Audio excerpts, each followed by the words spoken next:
Hey, what's going on everyone? Welcome back to the channel. My name's Ed, former British hill climb champion. I'm here to try and help improve your hill climbing today with a workout that you should enjoy.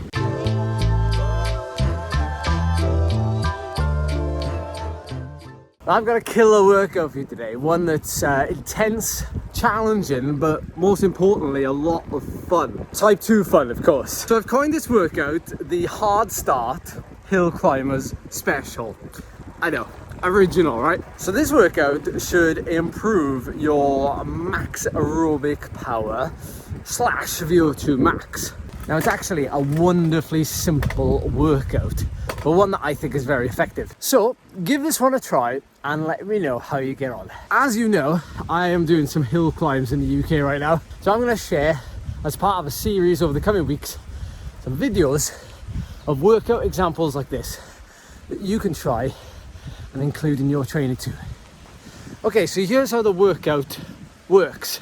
There's gonna be 5 intervals of 5 minutes in duration with around 5 minutes rest. They're not quite as simple as 5 minutes. It's broken down into 4 unique segments. I'm illustrating this by actually climbing too, so this is very on topic. So the workout's broken down into a 15-second hard start. Now this is obviously like a sprint near enough, like you're going to be out of the saddle, dumping down the gears and just surge in. Next you settle into 1 minute and 45 seconds at VO2 max, which is essentially going to be feeling very hard. I would say this is the hardest part of the interval because you've done that surge and now you settle down and things are just starting to bite. Finish that interval and you're 2 minutes in. Now you've got a 30-second rest, but it's not a proper rest. I would say keep your pedals turning. Don't completely stop because you will feel the last bit even more so. So that's 2.5 minutes done. The final 2.5 minutes is going to be ridden at a similar intensity to that 1 minute 45-second block. It's going to be hard. You're going to have to concentrate and control the controllables. Aim for 110% of FTP, give or take, but generally speaking this should just feel hard. Like you want to get those last 30 seconds, 60 seconds, and you want to be hoping that it's going to end any second. That's it. That's one interval. We're repeating that another 4 times. Now the thing is, the 30-second interval where you rest is more for a mental break than anything.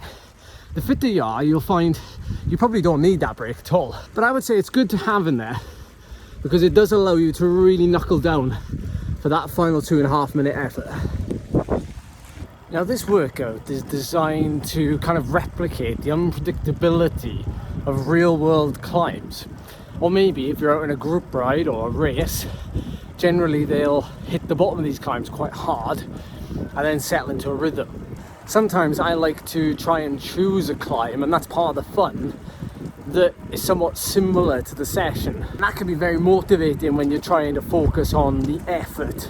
The first initial surge is enough to shock the system and bring you up to speed with hopefully a high intensity in raising your lactate levels, particularly if you're not used to something like that. And I find it really helps to raise the effort of the overall interval block versus not having it there at all. Now it's not to say one is better than the other, just give it a try, see what you prefer.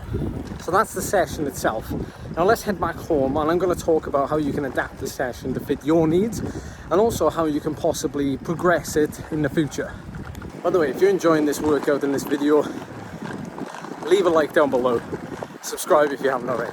Okay, I'm breaking one of my own rules, and that is staying in kit for a long period of time after my ride. But I want to jump into those tips. So I've got 4 tips for you for this session. Tip number 1 will be don't blow your doors in the very first 15 seconds. It goes without saying, but I've seen it done. You need to pace yourself even though it's a max effort. Like max is max, but you still don't want to be going flat out as if that's your only interval. Tip number 2 will be to pace yourself in the first portion of the interval. That 1 minute and 45 seconds, probably around 30 seconds to 60 seconds into it, you're going to start to feel the effects of that hard start. So know that it won't be as hard as it feels right now for the rest of the interval.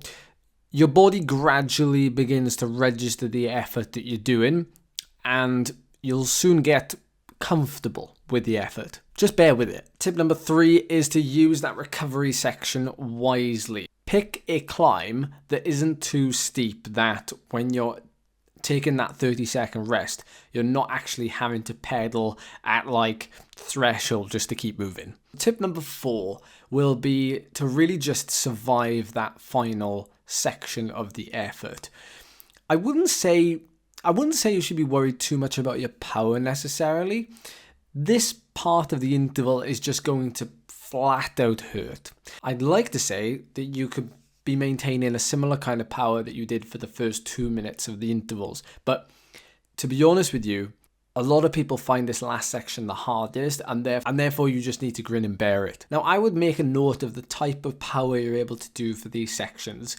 And then when it comes to the second, third, fourth, fifth interval, you're able to compare and also kind of pace yourself. Now let's talk about progression, because as you get stronger and fitter, you're going to be able to progress the session, hopefully. First of all, if you're new to this kind of training or this session, I would encourage you to think about doing just 3 reps. Now that would be 15 minutes of total work, near enough, and that's quite a lot. Anywhere between 15 and 30 minutes of work at this kind of intensity is really good for a session like this. So start off at 3 maybe, go up to 4, go up to 5. Heck, maybe you could do 6. But there's other ways, just like if you were going to the gym, to make this workout more challenging or likewise make it easier. So if you want to extend the rest period during the interval, the 30 seconds, for example, you could extend it to 45 seconds. I wouldn't have said you needed more than that, because it tends to take away from the overall goal of this 5-minute block. However, if you're feeling pretty adventurous, then maybe drop it. You might need only 15 seconds to feel like you've got your heart rate under control and you can go again for that final 2.5 minutes. And of course, the other way you can change it up is to drop the rest period from 5 whole minutes, making it 5 minutes on, 5 minutes off, to 5 minutes on, 4 minutes off, 5 minutes on, 3 minutes off. And actually, getting creative with things like this is one of my favorite part of planning training sessions and such, because yes, there's a template and lots of people like to follow a certain rule, but I really like a pyramid style of session where sometimes the work and rest ratio will change as the session goes on, and you'll gradually decrease the rest period and then increase it and go back and forth. So you could do 5 minutes on, 5 minutes off, 5 minutes on, 4 minutes off. Just remember though that you do not want to jeopardize the quality of the work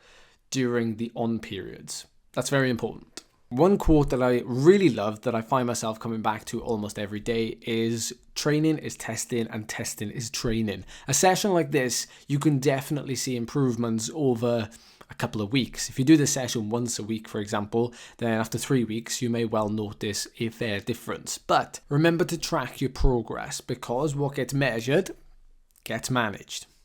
I heard you at the back.